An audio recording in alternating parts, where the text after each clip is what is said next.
గురునాథన్ గారు, భాగ్యరావు గారు, plus retired judge Ramakrishna sir గారు, సార్ నాగేంద్ర గారు. సో వీళ్ళందరూ కూడా ఈ విషయం చాలా సున్నితమైంది. ఈ బలహీన బడుగు వర్గాల ఆత్మ గౌరవానికి సంబంధించిన ఇష్యూ ఇది. It's not about just lands, భూములు, ఆస్తులు అదొకటే కాదు. ఇక్కడ ఒక ఆదివాసీ స్త్రీని, ఆదివాసీ యొక్క సంసారాన్ని చెరబట్టి వాళ్ళ యొక్క ఈ క్రికెట్ మైండ్లో దీన్ని సెట్ చేశారు అనేది నాకు కూడా ఇప్పుడిప్పుడే సెన్స్ అవుతా ఉంది. సో నేను కూడా ఇప్పుడు శాంతి కాలింగ్ అనే అమ్మాయి భర్తని, నేను లీగల్ హస్బెండ్ని, ఐఎమ్ నాట్ డైవర్స్ ఎట్.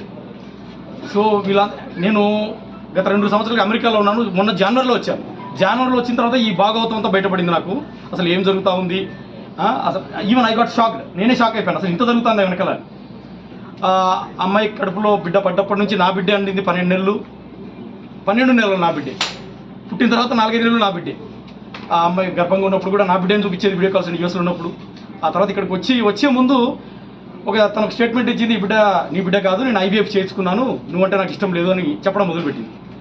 అమ్మ ఐవీఎఫ్ ఎట్లా చేసుకుంటావు, భారతదేశం లాంటి పవిత్ర దేశంలో భర్త హస్బెండ్ లేకుండా నీకు ఐవీఎఫ్ చేసే పెద్దలు ఎవరు, హాస్పిటల్ ఎవరు, నాకు చూపించి నేను వస్తా అక్కడికి. నాకు ఆల్రెడీ 2 పిల్లలు అండి. నాకు 2 పాపలు ఉన్నారు, కవల పిల్లలు. వాళ్ళకి ఇప్పుడు 9 years, 4th class. సో నా దగ్గర ఏ ప్రాబ్లం లేదు, నీకు ఐవీఎఫ్ చేసుకోవాల్సిన అవసరం లేదు. ఏమొచ్చిందనేది ఆ క్వశ్చన్తో మొదలైన ఆర్గ్యుమెంట్. లేదు నేను ఐవీఎఫ్ నాకు ఇష్టం లేక చేయించుకున్నాను, అది ఇది తను ఏదో డ్రామా చేయడం మొదలుపెట్టింది 1 నెల. లేదమ్మా అసలు విషయం ఏందని అడిగితే తనే స్వతహాగా నేను ఇట్లా విజయసాయిరెడ్డి గారికి బిడ్డలు లేరని ఆయనే చెప్పారు. సో ఆయన ద్వారా ఆయనే డోనర్ నాకు, నేను ఆయన ద్వారానే ఐవీఎఫ్ చేయించుకున్నాను అనేసి ఒక జనవరి, ఫిబ్రవరి, మార్చి, ఏప్రిల్ ఈ తతంగం అంతా ఇలా చెప్పుకుంటూ వచ్చింది.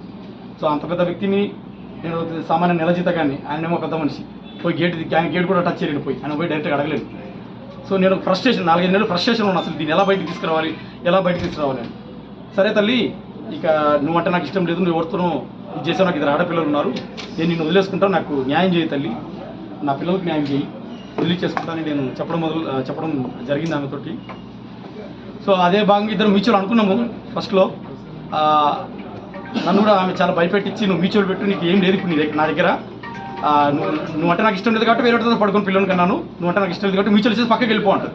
వెళ్ళిపోవడం కాదమ్మా, నాకు 2 ఆడపిల్లలు, నా సమస్యకు నువ్వు సమాధానం కనిపెట్టు, సమాధానం చెప్పాల్సింది నువ్వు అని నేను అడిగాను. సో ఇది సార్ జరిగింది. సో ఈ ఫ్రస్ట్రేషన్లో నేను ఆమె ఎక్కడైతే డెలివరీ అయిందో అపోలో హాస్పిటల్ వైజాగ్, అక్కడికి వెళ్ళాను. ఐఎమ్ ద లీగల్ హస్బెండ్, మీరు అక్కడ వైజాగ్ హాస్పిటల్కి వెళ్ళండి.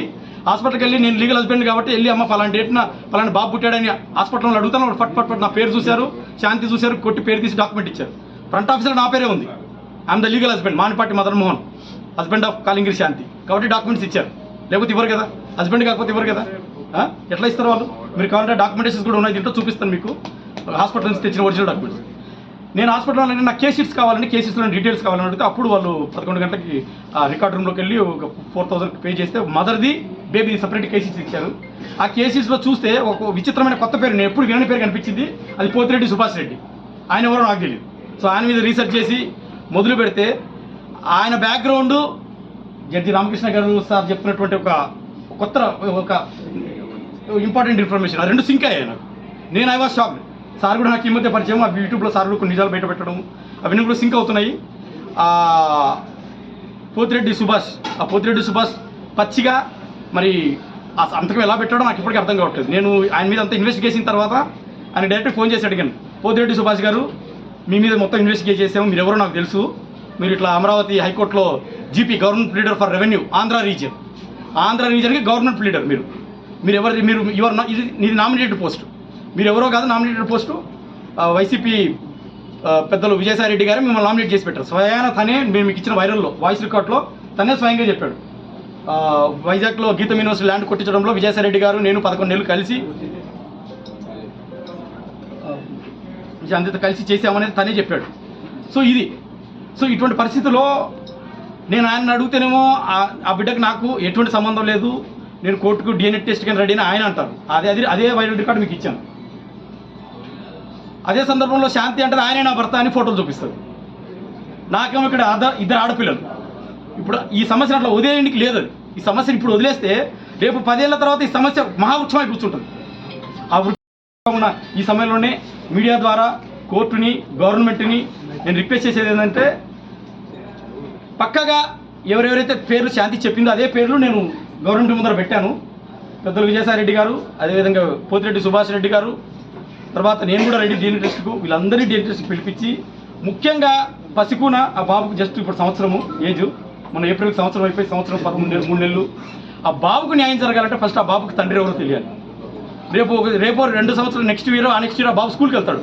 స్కూల్కి వెళ్తే ఎవరి పేరు రాయాలి? ఆ బాబు ఎవరి పేరు రాయాలి? కాబట్టి బహుశా శాంతి గారు కూడా, శాంతి కాలింగర్ గారు కూడా ఇంతవరకు బర్త్ సర్టిఫికేట్ తీసుకోలేదు.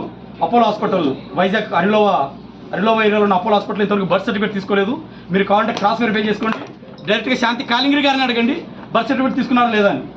ఒకవేళ పోతిరెడ్డి సుభాష్ అయితే బర్త్ సర్టిఫికేట్ తీసుకున్నారా లేదని అడగండి. సమస్య ఇక్కడ ఏంటంటే చాలా సున్నితమైన సమస్య.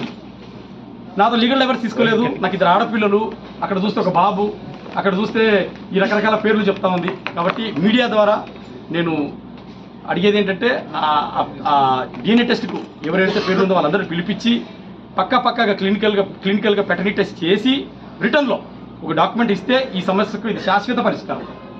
ఈ బిడ్డకు పలానా తండ్రిని తెలుస్తుంది, నా బిడ్డలకు కూడా విషయం తెలుస్తుంది, శాంతి కూడా క్లియరెన్స్ ఉంటుంది, నాకు కూడా క్లియరెన్స్ ఉంటుంది. ఫ్యూచర్లో వచ్చే కన్ఫ్యూజన్స్ కానీ కాంప్లికేషన్స్ కానీ ఏమీ ఉండవు. రేపు 10 ఏళ్ళ తర్వాత ఆ బాబు నా దగ్గరికి రానికి లేదు, తండ్రి నువ్వే అని. ఎందుకంటే పలానా సర్టిఫికేట్ ఉంటుంది కాబట్టి పలానా తండ్రి తనకు తెలుస్తుంది. సో ఈ కాంప్లికేషన్స్ లేకుండా ఉండాలంటే ఇదొకటి చేయండి, ఇదొకటి జరగాలని నేను ఆశిస్తూ ఉన్నా. అదేవిధంగా నేను శాంతి నేను 2013లో పెళ్ళయింది నాకు. 13, 14, 15, 17 ఇద్దరు పాపలు పుట్టారు. మా మధ్య చిన్న గొడవలు తప్ప విడాకులు తీసుకున్నంతది ఏదీ లేదు. ఆమె ఎందుకో మరి 2016లో నేనేదో డాక్యుమెంట్ విడాకులు మీద సంతకాలు పెట్టాను, అదంతా ఇట్ ఇస్ అ బోగస్. ఆమె అది పక్కా ఫేక్ డాక్యుమెంటు. నేను మీడియా ముందర చాలా ధైర్యంగా చెప్తున్నాను, దాన్ని కావాలంటే ఫోరెన్సిక్ డిపార్ట్మెంట్ పంపించండి, అది ఫేక్ డాక్యుమెంట్. అది 2024లో నాతో బలవంతంగా నాతో ఒక్క సిగ్నేచర్ తీసుకున్నాను. బలవంతంగా పెడతావా లేకపోతే మ్యూచువల్ ఇచ్చి ఎగ్జిట్ అవుతావా సస్తావా అనే సిచ్యువేషన్ తీసుకొచ్చాను నన్ను. నేను ఇప్పుడు నిన్న హోమ్ మినిస్టర్ గారు అనితా మేడం కూడా కలిశాను, డీజీపీ గారిని కలిశాను. వాళ్ళు కూడా అన్నారమ్మా దీంట్లో ఎంత పెద్దలున్నా వదిలేదు లేదు, దీంతో నిజాలు నిగ్గు తెలుస్తాం, ఆ పేపర్ డాక్యుమెంట్ కూడా ఫోరెన్సిక్ డిపార్ట్మెంట్ పంపిస్తాము. అది కానీ 2024 తేలితే, అది బోగస్ అని తేలితే మాత్రం ఎవరిని వదిలేదు లేదు. అదేవిధంగా నాకు కూడా శాంతి గురించి తెలియని ఎన్నో విషయాలు ఈ మధ్య తెలిసాయి. సో రామకృష్ణ గారు సార్ కూడా చెప్తారు తన మాటల్లో జరిగిన విషయాలు ఏంటి, శాంతికి ఉన్న నెక్సెస్ ఏంటి. ఈ ముగ్గురు అంటే శాంతి కాలింగరి నా భార్య, అదేవిధంగా విజయసాయిరెడ్డి గారు ఎంపీ, తర్వాత పోతిరెడ్డి, వీళ్ళ ముగ్గురు మధ్య ఏం జరుగుతూ ఉంది, నాకు పెళ్ళైన తర్వాత నాకు తెలియకుండా బ్యాక్ సైడ్ ఏం జరుగుతూ ఉంది అనేది రామకృష్ణ సార్ కూడా తన మాటలు కొంచెం చెప్తారు. నాకు కూడా ఇప్పుడే తెలుస్తుంది, కొన్ని సింక్ చేసుకుంటే అవన్నీ కూడా నాకు కూడా సింక్ అవుతున్నాయి, ఓహో ఇంత జరిగిందా అనేది. సో ఇది సార్ జరిగింది. సో ఏ తర్వాత నాకు కావాల్సింది ఏంటంటే ఆ బాబుకు తండ్రి ఎవరో DNA టెస్ట్ ద్వారా నేను ఎవరి పేర్లు అయితే పెట్టానో వాళ్ళని కోర్టు ద్వారా పిలిపించి ఆ DNA టెస్ట్ చేయించి బాబుకు తండ్రిని, నాకు రిలీఫు, శాంతికి రిలీఫు. ఇంత పెద్ద ఆటలో నలిగిపోతుంది ఇద్దరమేనండి, శాంతి నేనే. భయంకరంగా నలిగిపోతా ఉన్నాం, రోడ్డు మీదకి వచ్చాము, నలిగిపోతా ఉన్నాం, సమస్య పెద్దగా అవుతా ఉంది. ఆ పోతిరెడ్డి సుభాష్ అనే వ్యక్తి అజ్ఞాతంలో ఉన్నాడు. ఇంత గొడవ జరుగుతూ ఉంది, 4-5 రోజులు నుంచి అతను బయట లేడు. ఎందుకు అజ్ఞాతంలోకి వెళ్ళాడు అర్థం కావట్లేదు. మీడియా ద్వారా మిమ్మల్ని అడుగుతున్నాను, మీరే ఫోర్స్ చేయండి, అతను అజ్ఞాతంలోకి ఎందుకు వెళ్ళాడు, వాట్ ఈస్ ద రీజన్?